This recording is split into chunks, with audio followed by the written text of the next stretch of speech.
I remember the night clearly, the one when sleep refused to come, and my mind raced through endless worries. Work deadlines, arguments with friends, memories I thought I had let go. They all crowded my thoughts, pressing on me like heavy stones. I tossed and turned, staring at the ceiling, feeling utterly exhausted, yet wide awake. Then, almost instinctively, I reached for a small, worn book I had bought months ago at a quiet little shop tucked away in an alley. Its cover was simple, almost unassuming, with only the words Zen wisdom embossed faintly in gold. I had never opened it seriously, thinking it was just another self-help guide. That night, something made me crack it open as I began reading. The words didn't feel like instructions. They felt like whispers, meant only for me. A simple line caught my attention. The mind that clings cannot rest. The mind that lets go is already free. I paused and let it sink in. Free. The word felt alien and thrilling at the same time. Could it really be that simple? That maybe the endless loops of worry, fear, and regret I carried with me every day were not my fate, but a habit I could unlearn. I closed my eyes, imagining my thoughts as leaves floating down a gentle stream. I didn't have to chase them. I didn't have to stop them. I only had to notice them, breathe, and let them drift. For the first time in what felt like forever, I felt a tiny spark of calm. Not the fake calm that comes from exhaustion or distraction, but a real, quiet presence settling inside me. As if I had discovered a secret path that had been there all along. That night, I realized Zen was not about religion or rituals. It was about something far simpler, far deeper, learning to meet life and myself without resistance. And as I sank into that awareness, sleep finally found me, gentle and unwavering. The next morning, I woke up feeling slightly different, not completely transformed, but just enough to notice the world in a softer light. I made my way to the small cafe near my apartment, the one I frequented whenever I needed to think. As I sipped my coffee, I noticed the usual crowd, the young woman typing furiously on her laptop, the elderly man reading the newspaper, the barista humming a tune as he worked. Everything seemed ordinary, yet my mind, still carrying the faint echo of last night's reading, began to observe rather than judge.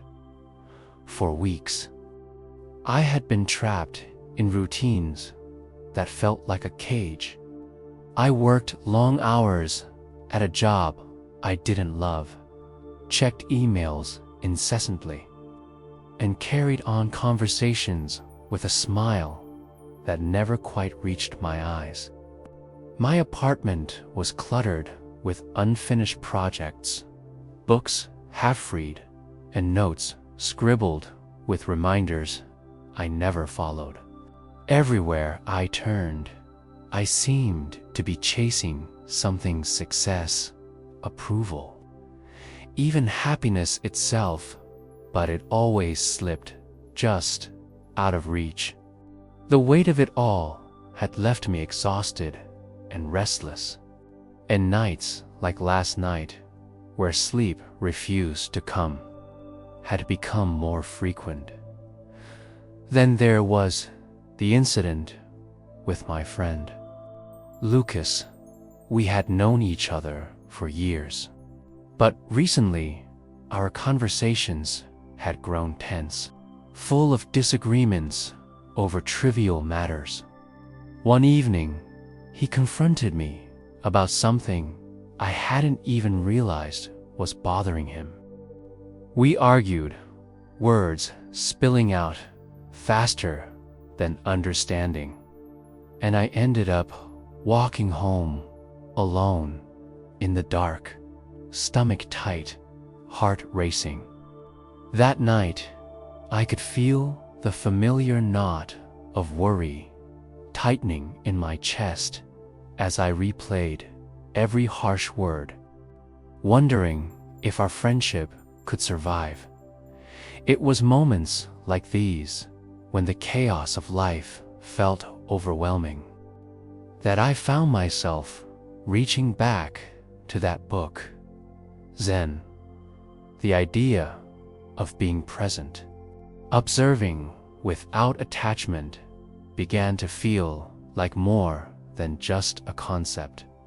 I started noticing the rhythm of my own breath, the weight of my body sitting on the chair, the sunlight filtering through the cafe window, and slowly, almost imperceptibly, I realized I wasn't alone in this struggle.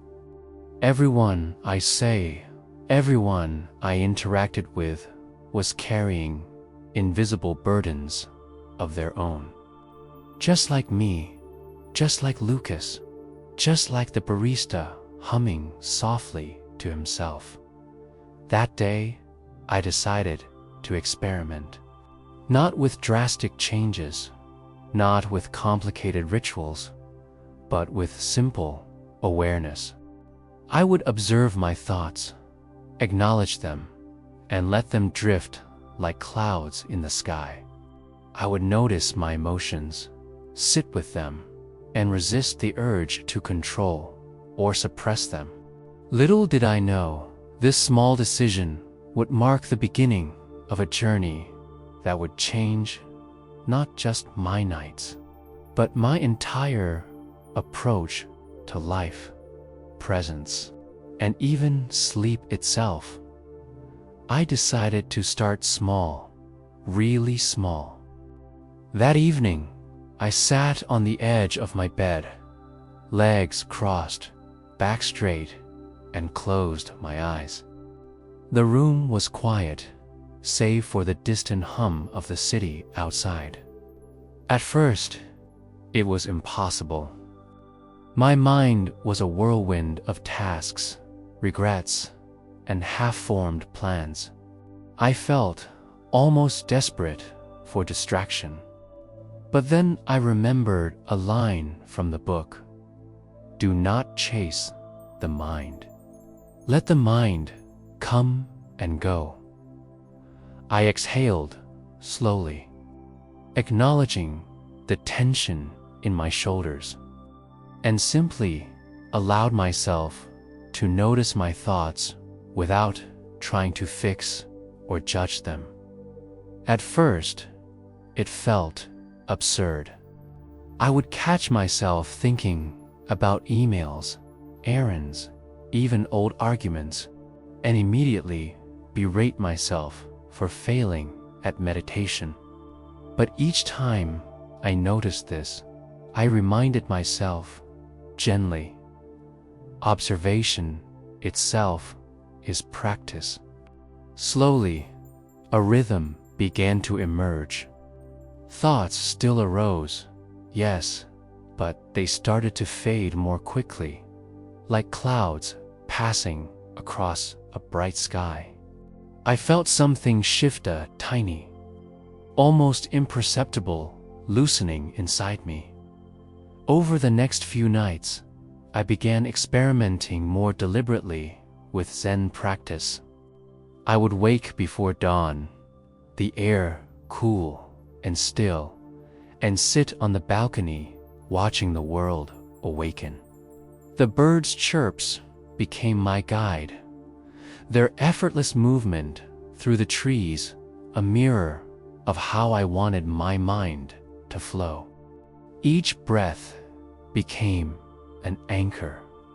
I noticed the tension in my body, the rise and fall of my chest, the faint beating of my heart. I realized that so much of my suffering came from resisting what was, from clinging to the past or fearing the future. One afternoon, I visited a small park near my apartment. I sat on a worn bench under a spreading maple tree, leaves trembling in the wind. I observed the people passing by, a mother gently holding her child's hand, an old man feeding pigeons, a couple laughing as they walked. I realized I was witnessing life in its pure, raw form, unfiltered by my judgments or expectations. For the first time, I wasn't thinking about what I wanted or feared. I was simply present. That presence began to seep into unexpected moments.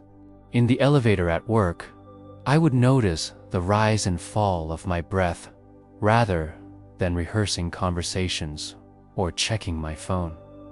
While waiting in line at the grocery store, I became aware of the subtle movements of my body and the patterns of the people around me. Even small irritations, delayed bus, a rude comment became opportunities to practice patience, to observe without reacting. It was like seeing the world through a new lens, one that softened sharp edges and revealed quiet beauty. Then came the night when I truly understood what Zen meant in my own life. I was lying in bed, the city lights flickering outside my window, and for the first time in years, I wasn't chasing sleep. My mind had stopped its endless commentary. Thoughts appeared, yes, but they floated by effortlessly, like leaves drifting on a stream. I focused on my breath, the gentle rhythm grounding me, and in that silence, I felt an incredible lightness, a release I hadn't known was possible. I realized that the restlessness I had carried wasn't a fact of life, was habit. A habit I could change. This shift didn't happen overnight, nor was it dramatic. There were nights when anxiety returned, when old patterns of overthinking threatened to pull me under. But each time, I reminded myself to return to the breath, to observe, to let go. Gradually, these moments of presence grew longer, deeper, more natural. I began to notice my dreams changing too. They became calmer, less chaotic. Sleep came gently, not as an escape, but as a natural extension of being fully present in my waking life. And perhaps the most surprising revelation was how this practice affected my relationships. Lucas, my friend, and I slowly began to mend our tension. Instead of reacting impulsively, I found myself listening more deeply, speaking more mindfully. I noticed kindness in others that I had previously overlooked, and the world seemed a little less harsh, a little more tender. Zen, I realized, was not about rules, rituals, or even enlightenment. It was about learning to live fully, moment by moment, with acceptance and awareness. It was about finding the calm at the center of chaos and, in doing so, discovering a deep, abiding rest for both mind and body. After weeks of practicing, I began to understand that Zen was not some mysterious or unattainable philosophy, was simple yet profound. It wasn't about chanting complex rituals or even being good at meditation. It was about awareness, presence, and learning to meet life exactly as it is, without resisting or clinging. I started to see my own patterns more clearly, how I chased the future, regretted the past, and let my mind pull me in 1,000 directions. And I realized that the tension, anxiety, and sleepless nights were not caused by the world outside. They were created by my mind's refusal to rest. One of the first practical lessons I internalized was the art of observing without judgment. I noticed that whenever I labeled a thought or feeling as bad or wrong, I was adding unnecessary weight to it. Anxiety grew when I fought it. Frustration increased when I judged it. But when I simply noticed a thought, allowed it to exist without resistance, it began to lose its power over me. It was like watching a cloud float by. It could change shape, it could drift, but I didn't have to hold on to it or push it away. This simple shift transformed the way I experienced my own mind. Another lesson was learning to anchor myself in the present moment. Life had trained me to always be somewhere else, planning, worrying, imagining what could go wrong or right. Zen taught me to stop this constant running and become fully aware of the now. I started small, feeling the rise and fall of my chest, noticing the texture of my clothes, listening carefully to the sounds around me. Gradually, these small moments became a thread connecting me to life itself. I realized that true rest, true calm, could only exist in the present. The past was gone. The future was unknown.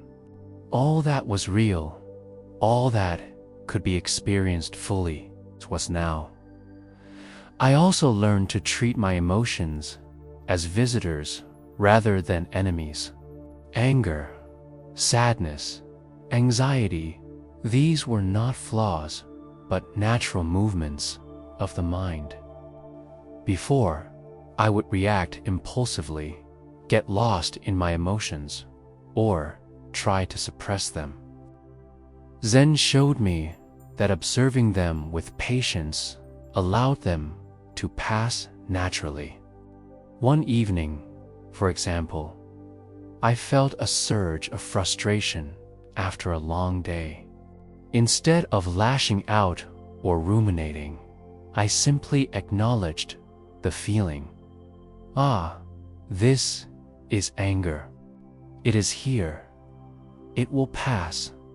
Within minutes, the intensity had softened. It was a small but profound liberation. Knowing I didn't have to be controlled by whatever arose inside me, I discovered the importance of gentle self-discipline as well. Zen wasn't about forcing myself into rigid routines. It was about cultivating habits that nurtured awareness and restfulness. I started setting aside short moments each day for mindful breathing, for noticing sensations in my body, or for walking slowly and observing my surroundings. Even a few minutes of intentional presence became enough to reset my mind and calm my nervous system. It was astonishing how these small practices, done consistently, transformed my perception of stress, time, and even sleep. Perhaps the most surprising lesson was that Zen transcended religion. It was a philosophy of life. I didn't need to believe in a deity or follow dogma. What mattered was practice, awareness, and intention. By observing, releasing, and being present, I began to notice subtle shifts everywhere, in the clarity of my thoughts, the depth of my sleep, the quality of my interactions. Life no longer felt like a series of problems to solve or battles to fight. It became a flowing experience, one I could participate in fully and peacefully. Through this process, I began to understand why the ancient Zen masters emphasized simplicity, stillness, and direct experience. All the rituals, teachings, and stories in the world were pointers, not destinations. The real insight came from sitting quietly, observing my own mind, and learning to rest within myself. It wasn't instantaneous, but gradual, patient, and profoundly transformative. And slowly, I realized that the restless nights, the racing thoughts, and the anxiety I had carried for so long were not permanent. They were simply patterns I could learn to let go of, one breath, one moment, one observation at a time. Now, I want you to join me in a moment of calm. Find a comfortable place to sit or lie down and gently close your eyes. Take a slow, deep breath in and let it out fully. Feel the weight of your body pressing against the surface beneath you, grounding you. Notice the rhythm of your breath, how it rises and falls, carrying you gently into the present moment. There is nowhere you need to go, nothing you need to do, just this moment, this breath, this awareness. As you continue breathing, imagine your thoughts as leaves floating down a clear, gentle stream. Each leaf is a worry, a memory, a plan for tomorrow, or a fleeting emotion. Watch them drift by without holding on, without pushing them away. They move naturally, effortlessly, and so can you. Your mind is not your enemy. It is a companion. Simply observe, release, and allow yourself to rest. Bring your attention to your body now. Feel the sensations in your feet, your legs, your hands, your shoulders, your chest. Wherever there is tension, breathe into it gently. Imagine warmth and light spreading through that area, softening, releasing, letting go. Each exhale carries away stress. Each inhale brings calm and clarity. Your body and mind are aligning, flowing together in harmony. Now, picture a soft, warm light above your head, descending slowly, gently covering you. It fills you with peace, tranquility, and safety. With every breath, it spreads deeper, touching your heart, your mind, your entire being. This light carries the essence of Zen wisdom, presence, acceptance, and freedom. You don't need to chase, it is already within you, waiting for you to notice. As you rest in this awareness, let a sense of gratitude arise. Gratitude for this moment, for your breath, for the simple act of being alive. Feel how light and free you are when you are not clinging, when you are not resisting. Allow yourself to sink into this calm, knowing that it is always accessible, even after this practice ends. When you are ready, slowly bring your awareness back to the room. Wiggle your fingers and toes. Stretch if you like. Carry this quiet presence with you as you move through the rest of your day or into your sleep tonight. Remember, peace is not something to chase. It is something to notice, moment by moment, breath by breath. And now you can rest. As we come to the end of this journey together, I want you to take a moment and notice how you feel. Maybe your mind feels lighter, your body more at ease, or perhaps a subtle calm is settling into your awareness. This is the essence of what I've discovered through my own practice of Zen, not a sudden transformation, but a gentle unfolding.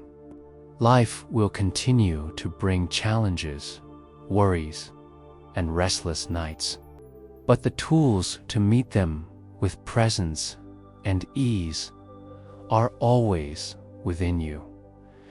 Zen teaches us that the mind does not have to be our enemy. We do not have to fight every thought, every fear, or every regret. Instead, we can learn to observe, to release, and to simply be. The peace you experienced in this practice tonight is not limited to this moment. It is a reminder that at any time, in any place, you can return to this calm by simply noticing your breath, observing your thoughts, and allowing yourself to rest without judgment. I encourage you to carry this awareness into your daily life. When anxiety rises, pause and breathe. When anger or frustration emerges, acknowledge it and let it pass. When the mind races in the night, return to the rhythm of your breath and feel the stillness within. These small, consistent practices create a foundation of calm that strengthens over time. They remind us that Zen is not about perfection, it's about presence, patience, and gentle self-discovery. If tonight's story and practice resonated with you, I invite you to explore further. Consider keeping a small journal of your thoughts and experiences, or dedicating just a few minutes each day to mindful breathing or observation. Share these practices with others who may need a moment of peace, because the ripple effect of calm awareness can touch lives beyond our own. Finally, if you found value in this journey, please consider subscribing to this channel. Together, we can explore more stories, more practices, and more wisdom that bring peace, clarity, and rest to our lives. Leave a comment to share your experience, a small insight you discovered, or even a question that arose during this practice. Read every single one, and your reflections help shape the next stories we create. Remember, the quiet, peaceful mind is never far away. It is already within you, waiting for you to notice. You don't have to chase it, and you don't have to earn it. It is here, now, right in this moment. Return to it whenever you need. Carry it into your dreams tonight, and let it guide you through each day with calm, awareness, and gentle presence.